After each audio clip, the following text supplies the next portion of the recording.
আমার কাস্টমাররা কেন এত ভালো হয় সত্যিই আমি জানি না। আমি প্রচুর পেজ ফলো করি, প্রচুর ভিডিও দেখি যে তারা কিভাবে কথা বলে বা তারা কিভাবে কাস্টমারের সাথে ডিলিং করে। তো সেই জিনিসগুলো দেখি আর অনেক কিছুই শেখার থাকে, কারণ আমিও নতুন, তাদের থেকে আমি অনেক কিছুই শিখতে পারবো। শেখার উদ্দেশ্যেই সকলের ভিডিওটা আমি ফলো করি, যার ভিডিওই পাই তার ভিডিওই দেখি সে কিভাবে কথা বলছে। তো সেটা দেখি, কিন্তু অনেকের ভিডিওতেই দেখি না প্রচুর কমপ্লেন থাকে কাস্টমারকে নিয়ে, কাস্টমার কেক নিতে আসছে না বা এই কেক দেওয়া নেওয়া নিয়ে অনেক সমস্যা থাকে।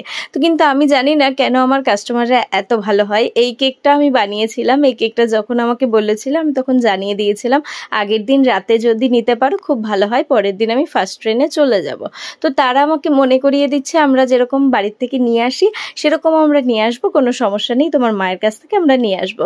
তো সেটা শুনে সত্যি আমার এত ভালো লেগেছিল, সত্যি কথা বলতে এই বিষয়টা একদমই আমার মাথার থেকে বেরিয়ে গিয়েছিল। কিন্তু আমার কাস্টমাররা কেন এত ভালো সত্যিই আমি জানি।